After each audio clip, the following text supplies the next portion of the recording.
안녕하세요. 영성TV의 이상윤 목사입니다. 오늘 주제는 하나님과 관계 회복의 축복은 무엇인가? 신앙과 삶 그리고 사역에서 가장 중요한 것은 하나님과의 관계가 회복되어져야 한다는 것입니다. 즉 우리들의 신앙과 삶 그리고 사역의 하나님과의 관계가 회복되어지지 않으면 아무것도 이룰 수가 없는 것입니다. 즉 다람쥐 쳇바퀴 도는 것처럼 그러한 신앙과 삶을 살게 되고 사역 또한 한 걸음도 전진할 수가 없는 것입니다. 첫 번째, 하나님과의 관계 회복에는 그날이 있어야 합니다. 이사야 12장 1절에 보면 그날에 내가 말하기를 여호와여 주께서 전에는 내게 노하셨으나 이제는 주의 진노가 돌아섰고 또 주께서 나를 아니하시오니 내가 주께 감사하겠나이다 할 것이냐고 하였습니다. 여러분, 그날은 어떤 날입니까? 이것은 이스라엘 백성들의 회개하고 하나님께 돌아선 날을 말하고 있는 것입니다. 즉 하나님께서는 이스라엘 백성들에게 이방 군대가 쳐들어올 때 사람을 의지하지 말고 하나님을 의지하라고 하셨습니다. 그런데 이스라엘은 아스르를 의지하려 하다가 포로 생활의 고통을 겪었습니다. 그리고 이스라엘은 고통을 겪게 된 잘못을 하나님께 회개하였습니다. 에림의 17장 5절 8절에 보면 여호와께서 이와 같이 말씀하시니라. 무릇 사람을 믿으며 육신으로 그의 힘을 삼고 마음이 여호와께서 떠난 그 사람은 저주를 받을 것이다. 그리고 6절에 그는 사막의 떨기나무 같아서 좋은 일이 오는 것을 보지 못하고 강야 간조한 곳 건전한 땅 사람이 살지 않는 땅에 살리라. 그러나 7절에 그러나 무릇 여호와를 의지하며 여호와를 의뢰하는 그 사람은 복을 받을 것이라고 하시면서 8절에 그는 물가에 심어진 나무가 그 뿌리를 강변에 뻗치고 더위가 올지라도 두려워하지 아니하며 그 잎이 청종하며 가문해도 걱정이 없고 결실이 그치지 아니한 같으리라고 하였습니다. 이스라엘의 신앙의 변화, 즉 하나님과의 관계 변화가 바로 그날인 것입니다.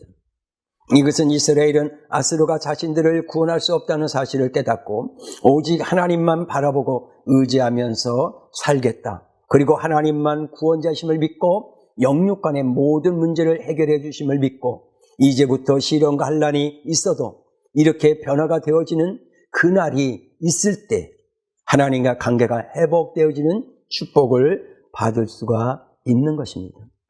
이사야 12장 2절에 보라 하나님은 나의 구원이시라 내가 신뢰하고 두려움이 없으리니 주 여호와는 나의 힘이시며 나의 노래시며 나의 구원이심이라고 하였습니다.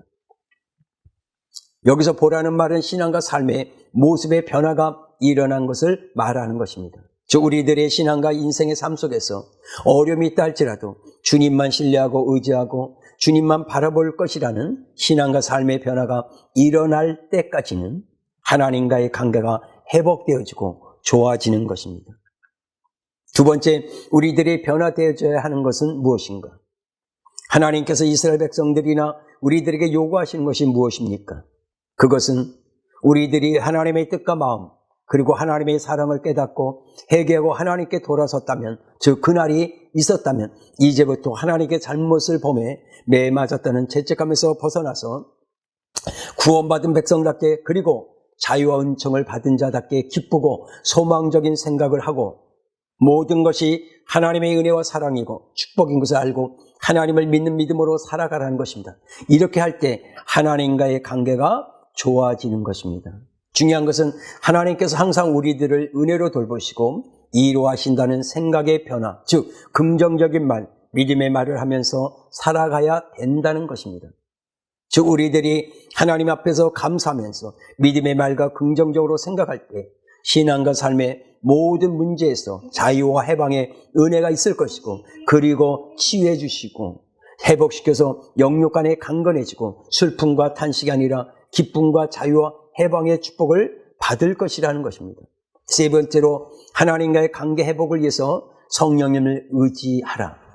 에스겔서 36장 25절 27절에 보면 맑은 물을 너에게 뿌려서 너희로 정결하게 하되 곧 너희 모든 더러운 곳에서나 모든 우상에서 너희를 정결하게 할 것이며 그리고 26절에 또 새 영을 너희 속에 두고 새 마음을 너희에게 주되 너희 육신에서 굳은 마음을 제거하고 부드러운 마음을 줄 것이며 27절에 또 내 영을 너희 속에 두어 너희로 내 윤례를 행하게 하리니 너희가 내 규례를 지켜 행할지라고 하였습니다.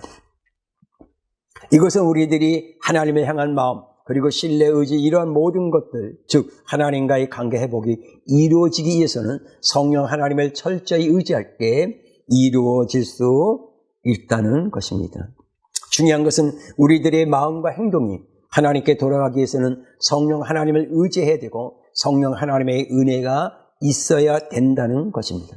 그래서 늘 성령 하나님과의 교제 생활과 동행하는 삶을 살 때 하나님과의 관계가 회복되어지고 좋은 관계, 즉 친밀한 관계를 맺을 수가 있는 것입니다. 오늘 결론을 말씀드리겠습니다. 신앙과 삶 그리고 사역 속에서 하나님과 막힌담이 생겨서는 안 된다는 것입니다. 즉 하나님과 막힌담이 생기면 우리들은 아무것도 할 수 없고 영육 간의 열매를 맺을 수 없는 것입니다. 그러므로 신앙생활에서 가장 중요한 것은 하나님과의 관계를 잘 맺는 것부터 출발해야 된다는 것입니다. 오늘 영성 TV를 보는 하나님의 사람들은 하나님과 친밀한 관계를 맺고 하나님의 마음에 합한 자라고 인정을 받는 축복의 사람들이 되기를 주님의 이름으로 축복합니다. 감사합니다.